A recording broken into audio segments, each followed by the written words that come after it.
So it seems like just recently our next guest was on our program, doesn't it? It does. That's because he was. He was. Yeah. We'll talk to him anytime, man. And he's on this time to chat about the fact that he has a new special, which is now available on YouTube, and it is called I Never Thought. Please give some love to our friend, Mr. Michael Yo. Hey! Yo. What's up, Michael? How What's you doing? up? Nice to see you, man. Good to see you guys, too. I'm so excited to be on, and I really appreciate you. No problem. No problem. We're going to talk about the special. How was your weekend, by the way? Did you have a good one, man? The weekend, I went to Rhode Island. I was performing at a comedy club up there called Comedy Connection, and it was incredible. Not Rhode Island, but the crowds. You know what I mean? Rhode Island can be pretty nice, too. Listen, but I yeah. went to, for the first time, per Nick's suggestion, I went to Newport, Rhode Island because we were coming back. My daughter and I went up to Maine to go to Acadia National Park, and we were going to take a 2-day drive back. And I was like, should I go to Providence, Rhode Island, stop overnight? He's like, no, go to Newport, Rhode Island. That is a gorgeous town. I don't know if you've ever been there or not.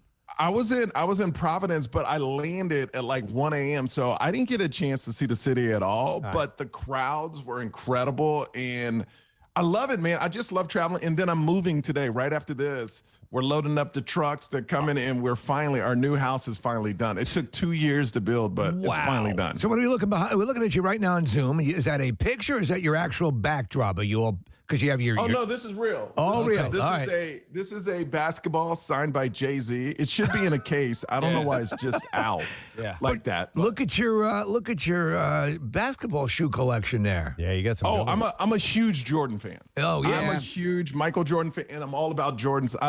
I'm not a sneakerhead, but I'm getting there. And what's great is my wife is into it. Oh. So she loves buying me Jordans. So I'll just show up, and she said, "Look what I got you." And I'm like, "Oh, I love you. I love you." That's got to be like having a wife who's into paying for escorts for you. These are my escorts. 100%. All these are my escorts. No, they look great. And I don't discriminate. I like all colors. Yeah. You know what I mean? Well, so do you know what the white, red, and black ones are? Are those the fours? Those are retro fours? Okay. Wow. These are the fours right here. All right, because I'm looking. You got yellow retro fours as well. Yep. And these, the designer that just died, Virgil. Yeah. Oh wow. Is that a pair? Off-whites. Wow. These are, and I was lucky enough to get these. So I got boxes and boxes of Jordans all around. You can send them my way if you want. Oh no, we're good. I think we're good. You sure? Yeah. So I'm going to be at the Sixers are playing the Heat tonight in Philly, and at halftime I'm actually going to be playing basketball on the court at the game, and so I'm wondering which sneakers I should wear. I have my Retro 4 Flynet blues, and then I got my retro. I got these black suede Retro 3s, and I'm just sort of torn on which. Do you have these? These are the ones right here. I wish I had Classic. those. What are they? I actually had the sky blue, like the originals, the original Air Jordan ones. I had the sky blue ones. I think my mom hit the daily number, the Pennsylvania lottery, and so I got a new pair of sneakers out of the deal. What's crazy is these are going for like $1,200. Crazy. Oh, my God. What's the most expensive pair you have, Michael? Probably those. These are pretty, these are 15, 16 years old. Like, these are super old. They're impeccable shape. Yeah, man. I keep care. I love them, man. So I'm a big sneakerhead. Yeah. Well, you have to fuel, obviously, your sneaker lust with performing. And the YouTube special, I never thought. So we're familiar. Obviously, you're through town and you're performing. Were you, in fact, honing the material that is on this special? So literally, I came into town and practiced the week. It was a week and a half after I went to Philly. I did the special. Right. Actually, a week. So Philly was my last stop, and then I taped it a week after that. And what's great about this, I own it. I funded it myself. Because Joe Coy was like, dude, you can't let other people control your destiny. You got to control it yourself. So this is why it's so important to me, because I did everything myself. It was a lot more work, but it's so fulfilling to see the comments on the YouTube special. The easiest way to get there is just michaelyo.com. But that's what feels so good is YouTube can be a vicious place. We all know that. Oh, God, yeah. Yeah. And the response I'm getting, and it has way more views than I thought I would have at this point. So what do I'm you just blessed. Man. What do you incur worse? If you leave comments up, you or if you shut them off, you get vilified for leaving the comments off. You can't win. Yeah. You can't win either way. But the thing is, and we were talking about this, is that you talk about having ownership and having, like, whether with YouTube years ago that would have been, I guess they had to do a YouTube out. Now it is a really efficient way to get your stuff seen by a lot of people. And it's like when you used to end up as a celebrity on a game show. It's like, oh, you're done for. And now it's completely what you want to go for. It's 100%. It's all flipped.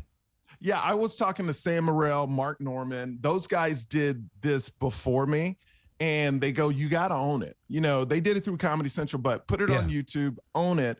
And what that does is it generates ticket sales, but it's a whole different game where it's like rappers back in the day, like 50 Cent, Eminem, when they first started. They made mixtapes because no big record label would sign them.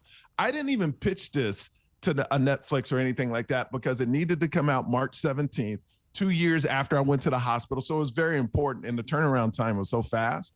So, yeah, it's a whole different game. You can control your own destiny, and every dollar that comes in from this special, it goes to me, which is incredible. No, that's cool. And the special focus that you mentioned going into the hospital, you had COVID, and you had a real bad run with it. Yes. And so obviously some of this involves that. But what is the general thrust of I Never Thought? I never thought it takes you through the last 2 years of my life.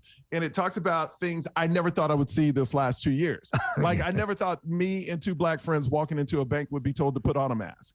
Like I never thought that would happen, you know? So I never thought I would have a baby girl. I never thought my parents would never change and still be like, my parents are very ruthless, like as far as like just honest, you know what I mean? Right. And they're like that to my kids. So I talk about everything. I talk about almost dying in the hospital. So everything is in that special from the last 2 years. You know, you raise a good point. I think a lot of people, I was talking to a friend about this, that I had a lot of people throughout my life checking me on things like, you're a dumbass for doing that. And I get the impression that people need more of that, you know, now and then to course correct. I mean, one of the my mother passed away when I was 21. I would have loved to have, you know, an extra decades of her telling me I'm being an idiot, because it does help, you know, those things that help when it comes from a place of love and people can correct you, it helps you. And a lot of people don't get that.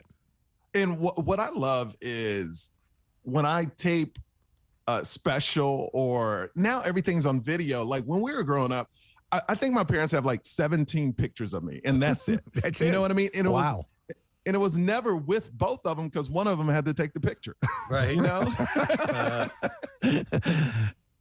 So now, you know, I have everything I do and put on film is literally for my kids when they grow up so they can know me more. That's awesome. And that's what's so great about what we're doing today. I want to ask you, because I've been watching the promos for this show that's on Netflix. Is it cake? Yes, I'm on that show. So this is, they take the people who, we have, you know, a couple people who are associated with the show who do these kind of cakes that look like photorealistic versions of whatever. This is a turntable or whatever. And that's the whole premise of the show, correct? Yes. Yeah. And so have you done them yet? Have you? Oh yeah. My episode is up right now on Netflix. Is it cake? Mikey Day, I believe that's his name. He's from SNL. Yeah, he's the host of the show. Man, let me tell you, the lighting they do on these cakes and the real, you can't tell, man. So it's for pretty people, amazing. Like they'll put like 3 bowling balls and they'll say, one of these is a cake, and you have to figure out which one is the cake. Oh, I love it. Yeah. And that's the whole premise of the show. Yeah, and here's the thing that's so tough about the show. With the right lighting, you can make anything look real. Right. You know what I mean? Like, Yeah. And then they spin them out, and I'm noticing people now that are commenting to me. They're like, "Oh, well, you should look for something jiggling a little bit when the cakes come out, or what?" But you can't tell. You can't. Real time. Yeah. No. So are your episodes out on Netflix now, or is it? Yeah, my episode is out. It's episode 2. Okay. It's out on Netflix. I got to see this. Yeah, I got to check this out. Hey, I want to go. It's a great show. I want to go to something we just kind of glanced over. You're moving. You're moving to another place. What, today? Did you say? Today, after this show. Why are you so packing up. calm and collected right now? I'd be going insane on moving day. Oh, well, it's done. Like literally, this background. This is all that's left. Everything else is in boxes. Oh, okay. So this is it. Like when I'm done with press today, this all goes down and we put it into the new house. But, Absolutely, as exciting as it is moving to a new place, I absolutely dread the move itself. It's just the biggest hassle in the world. And then unpacking all that crap is a whole other 6 months fiasco. Well, the most stressful part for me is the wife, because she is the one that's stressed out. Me, I never get stressed. I'm just like, we move boxes. My wife, you got to put them in the right place. We got to do this. That's what's stressful.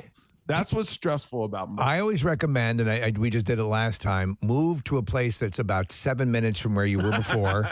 And so well in advance, you can load up your car and sort of piecemeal in the months leading up to it, just move stuff over and put it in its place casually. And then when anything big is involved, hire a company because you will F it up. Yeah. Oh, I said I was moving, but I'm not moving that. Right. No, I have.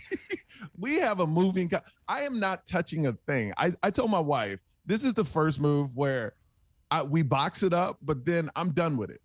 They show up at the house and I'll tell them where to put it. Like, there you go. I worked too hard to do this again. And you said, can't do it again. You said it's taken a couple of years. Did you have a house built? Did you go with that route? So the company made our house and they messed it up. What? So they had to start all over.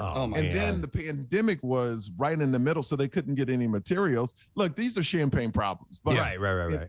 And they finally finished it, and it's 2 years later. But what's great is the benefit is like now the property value is like through the roof because the market went up. We got it super early, and it took them forever to build it. So it actually worked out great. Nice. Building a house from scratch can be can be if you're daunting. if you're very fanatical about every aspect, it can be amazing.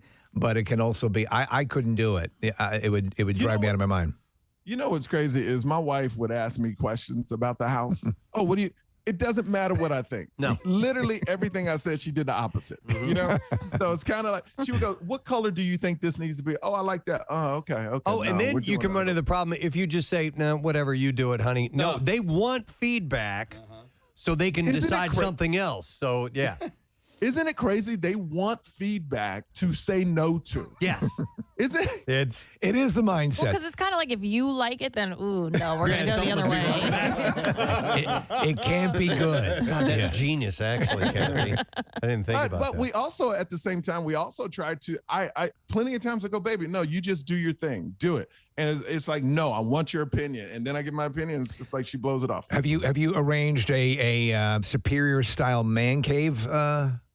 Yes. Okay. So here's what's interesting about a man cave. Men brag about a 300 square foot room when the wife has the whole house, but we're bragging about we got 300 square feet to our own house.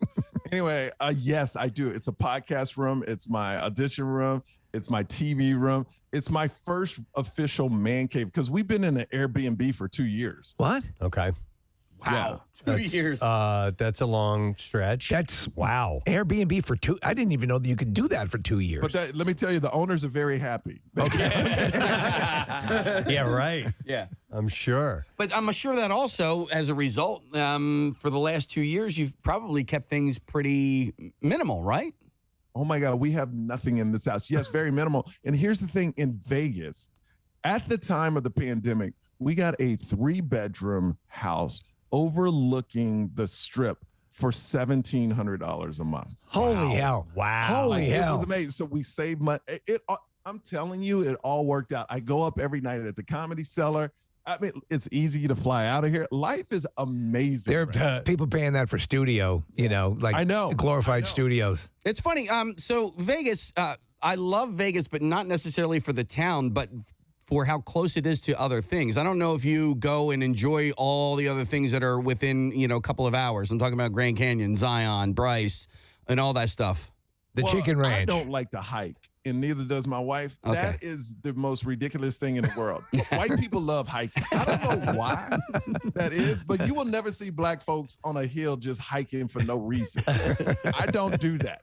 My wife doesn't even do that. So we don't hike, but we do go to Utah. That's where I shot this new Apple show that's coming out in a couple months. And it was gorgeous. We stayed in Salt Lake City, but I did enjoy all the sights around there. So, but Vegas, let me tell you, outside the Strip, it's freaking beautiful. You have Red Rocks. We live Yeah. right on the Red Rock, in the Red Rock. So it's gorgeous. It is gorgeous, and the thing with Vegas proper. I think if you're going, and I've always said this, 3 or 4 days, 3, 4 is enough, unless you're doing the outer stuff. We have comics that come to the Comedy Cellar out in Vegas. They stay a whole week and they do 14 shows. And I'm like, man, and they go nuts. Yeah. Like, a week in Vegas is a long time. It's too much. It's too much. Way too much. Yeah. Wow. Burns you up. Hey, real quick, you mentioned the Apple show. Is that Amber Brown that you were talking about? Yeah, Amber Brown, Bonnie. I mean, this is crazy. I get a call from Bonnie Hunt, the legendary Bonnie Hunt. And she goes, hey, we're going to audition you for the show called Amber Brown. So I turn in my audition, get great response, get a call back. And I'm thinking it's just a casting director. On the Zoom, up pops Bonnie Hunt. I mean, from freaking every movie. Jumanji. Legend. Yeah. It's her and like 10 people from Apple. Wow. And it's a live audition. And I nailed the job. I play an ex-husband that is trying to get back into his family's life. And Bonnie Hunt wrote it, produced it, directed it. I mean, the woman is phenomenal and doesn't get enough credit for what she does. But I'm so excited about it because it's a big leap into acting. And like one of my best friends, that's a huge casting director in LA, said, no one wants to take the first chance on you, but everybody loves taking the second and third chance. Right. You know? Right. No, that's So cool. this is my first huge opportunity. And after the show, Bonnie pulls me to the side and goes, you're going to work for the rest of your life on TV. Oh, man. And it meant so much. Congratulations, man. Because Oh my God. the Apple I'm roster so is. excited. And she made my character not funny the first year. Yeah. Because she goes, that's too easy for you. I want to show people you can really act. And then the second season will make you funny. Wow. But I want this to be a big, a career mark where people would watch and go, okay, that dude can act. Man, that's awesome. Good That's for really you. great. She's so giving and loving. I love her. And it's just crazy to get texts from her every once in a while. Like, she watched my special and goes, she says some nice things. And I'm just looking at the phone, just going, Bonnie Hunt just texted me. Yeah. Oh, that's awesome, man.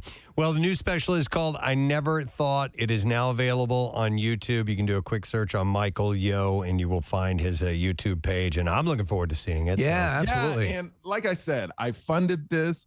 I did it on my own. So every view, it really means a lot to me. So I would love people to check it out. And the easiest way to see it is michaelyo.com. Just go Okay. there. All right. Excellent. Hey, good luck with the move, Michael. We hope everything Oh my goes God, all right. yes. Yeah. And I'm sure we'll catch up with you soon. And I do have to say to you guys, I mean, you've always supported comedy over the years, and it means so much for me to be on this show and what y'all do for the community of comedy. So I really appreciate you. Our pleasure. Thanks, man. Michael Yo, everybody. He's the best. MichaelYo.com. That's great. I definitely want to see that. So.